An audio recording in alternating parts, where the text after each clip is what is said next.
Hello and welcome to the Michael Harding podcast. You're very welcome. I have a question for you.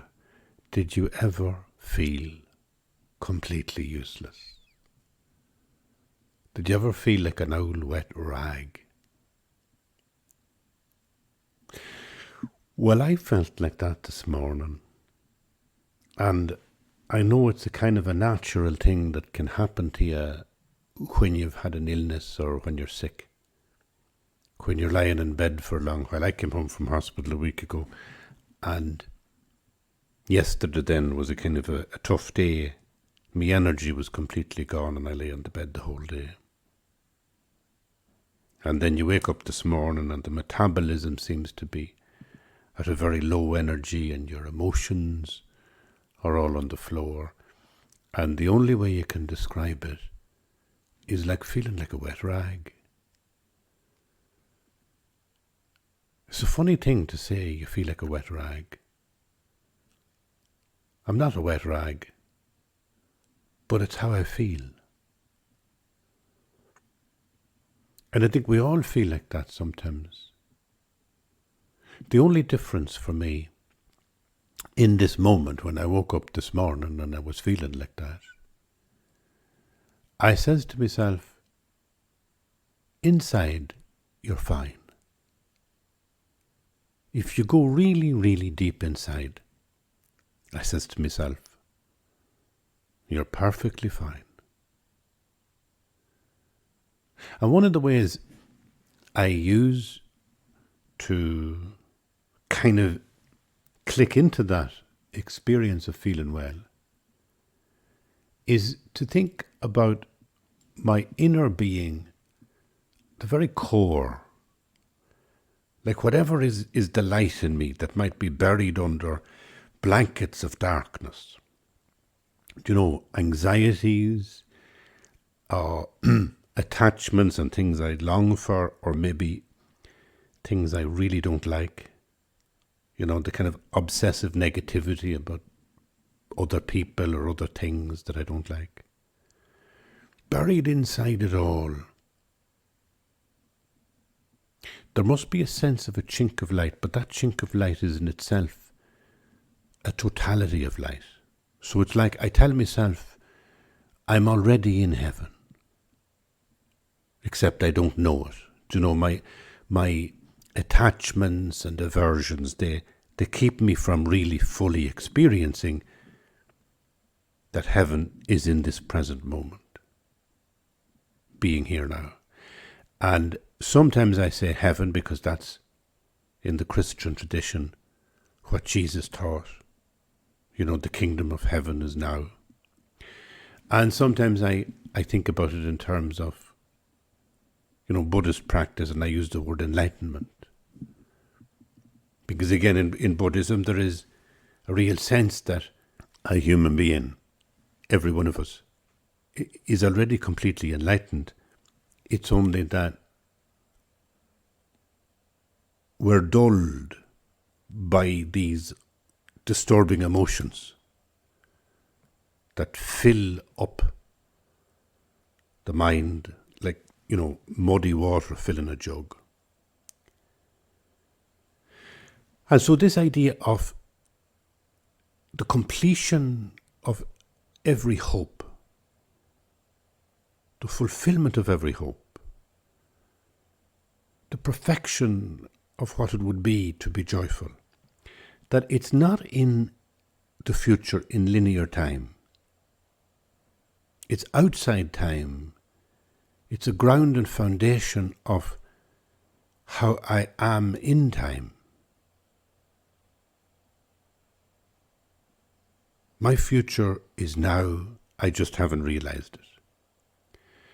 And if that future is peace, if that future is joy, bliss,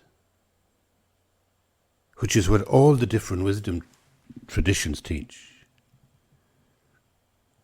then it becomes more than a consolation to think about it. When I'm feeling like a wet rag. So I start the day feeling like a wet rag, And then I try and do some practice that helps me be mindful of the body. And in that, I awaken to the sense of the idea of a future, a perfect future of joy. That it is like a nugget inside me. It's already there inside me. And I'd add to that the Christian idea that the very central core that is inside me, that is luminous, it's actually Christ, the cosmic Christ already pushing through in love and in longing to be one with my humanity. It's like my humanity is actually grounded on that single dot of luminosity. Everything else is just disturbing emotion, it's just dross.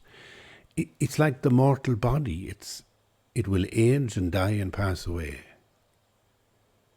But what's here at the core is like a diamond and will not pass away. And is already Christ, cosmically.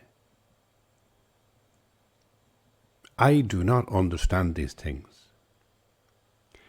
I do not understand anything. I have found in life the freedom to say, I don't know. Whether it comes to science, religion, technology, therapy, human emotions, or what's the best books to read, I actually don't know. I wonder at everything. I'm in a state of perplexed confusion, looking at a frying pan, looking at a new book, or looking at another person.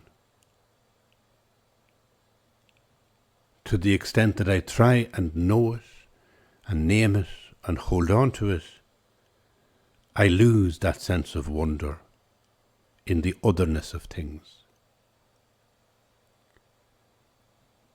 And so not knowing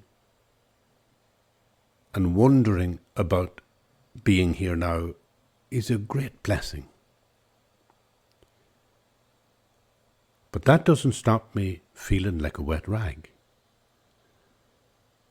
So when I wake, and because of illness, or but because of tiredness, because of maybe even some social rejection, if I wake and feel like a wet rag, I say to myself, deep down there is a nugget, a luminosity, a spark of light so small is invisible, a speck of being, but the speck that is the foundation of everything else, that because it's there, I am also 100% luminous. I'm already in heaven, in rapture. And then all I need is a way to focus my mind on that. And there's your choices. That's where they come in. Maybe mindfulness, maybe prayer, meditation, Christian, Buddhist, Zen, Muslim, Jewish, all the various rich ways of wisdom. Every one of them has a single method, a single little tiny technique for bringing you into that inner space. Might be the Christian one that says, Father, I abandon myself into your arms. Just that. Might be the Buddhist, Tibetan Buddhist taking refuge phrase that says, I go for refuge until I am enlightened to the Buddha, the Dharma, and the Sangha.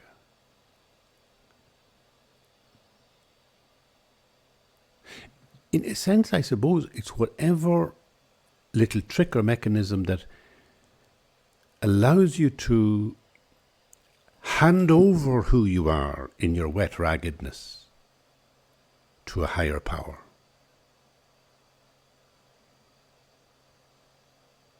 Whatever allows you to dissolve your wet raggedness for the complete physical sensation of your body and your breath and your mind as being deeper than the wet raggedness. Whatever allows you bring your intellectual mind that knows everything, knows how to do everything, and lets it sink into the heart so that you lie there and you do feel a sense of love going out from you to everybody around you, and a sense of love coming towards you from the realm of all your mentor deities, be they Christian or whatever other religion. Your ancestors in the beautiful enlightened humanist tradition, or the great philosophers from Socrates, whoever, Lao Tzu, whoever. The whole world is a beautiful symphony of different wisdom traditions, and all of them have these same things, little mechanisms to allow you drop or dissolve the narrow self, the hard self, the brittle self, to put away the wet rag and to feel a kind of emptiness. That is love.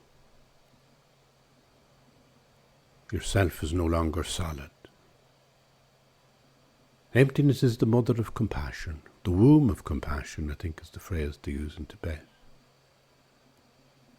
Because if there's no solid self, if there's no real you there at the center with all those anxieties, with all that wet raggedness in you, if it's actually not real, and if you can dissolve the wet raggedness and keep your mind still in a condition of loving rapport with the trees around you, with the people around you, then emptiness brings compassion. And compassion is an enormous healer. There's nobody who I really dislike. There's nobody, if I could name somebody that I really dislike, it is a single step to feeling love for that person. Just an extraordinary thing, isn't it, that we get so tied into hatred, into negativity, into negative emotion, and it creates so much damage in our lives. And yet even hatred is not solid. It's just something that can dissolve. You could hold your two hands around it and press them towards the ground and it dissolves, vanishes like smoke, gone. And when it's gone, you're empty, and that emptiness is in itself just compassion. I wanted to share this with you for no particular reason, except that it's Sunday and that I woke this morning a few hours ago like a wet rag, and I started doing simple things, using very simple techniques. Buddhist, Christian, you have them yourself, you have so many of them, and they're on your fingertips, all the little old-fashioned techniques and all the modern techniques that you've learned to open the heart, to surrender to a higher power, to let go of the small, brittle self, and to realize it doesn't necessarily immediately dissipate the wet raggedness, but it gives you an awareness that you can actually embrace it. You can actually put your arms around your own pain. You can say, this is my pain and I'm holding it. You're like a mother to yourself. Sometimes the mother can hold the child in pain and do nothing more than hold the child. And the child is eased and comforted because of the holding of the mother. And sometimes we can do this with ourselves.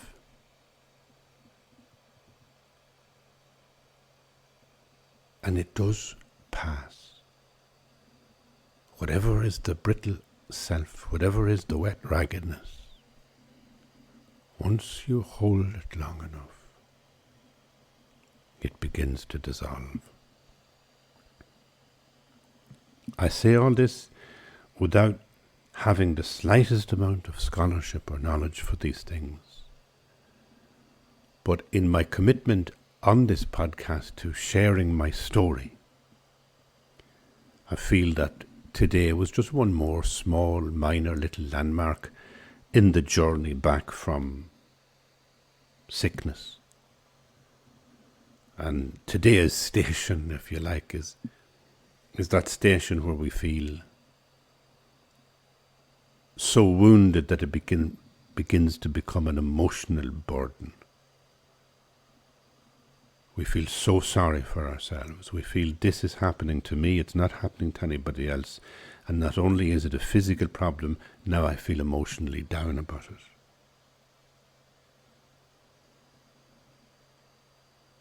And all I can do is share with you my sense of that in my own small way. I don't have anything big and dramatic to be moaning about. Genuinely a minor surgical procedure, a little while in hospital. I'm back. I'm nearly as right as rain. I should be normal and back, fully fit in another couple of weeks. So I have nothing to be playing a fiddle about or, moaning about. But it's also worth knowing that even if you are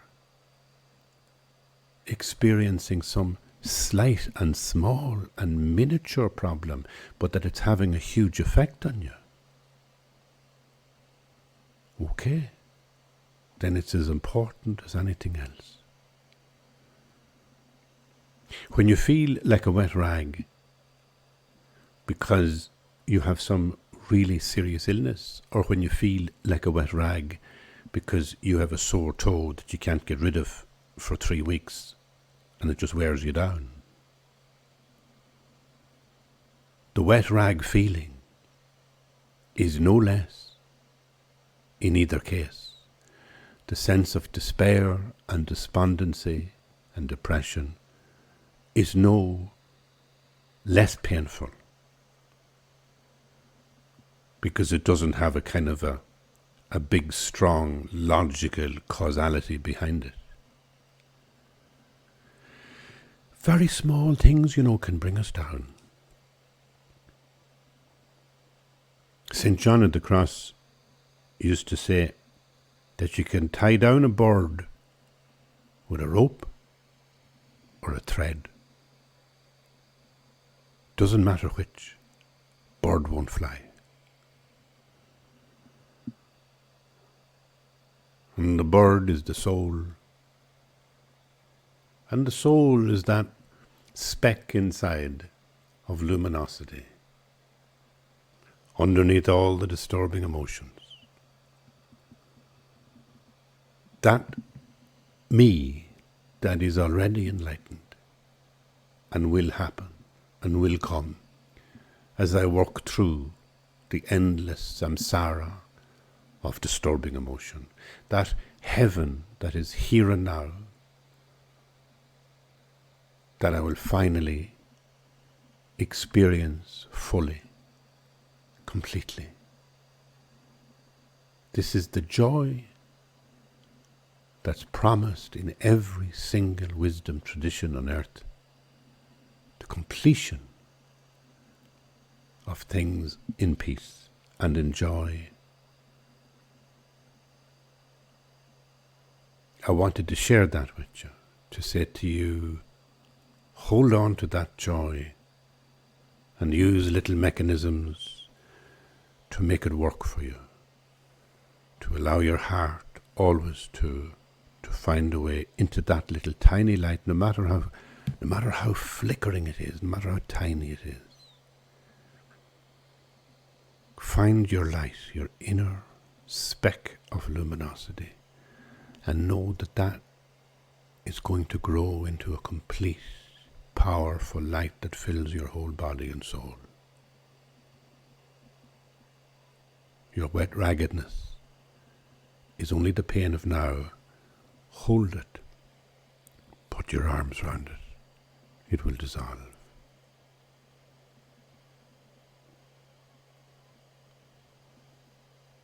Thank you for being here for this.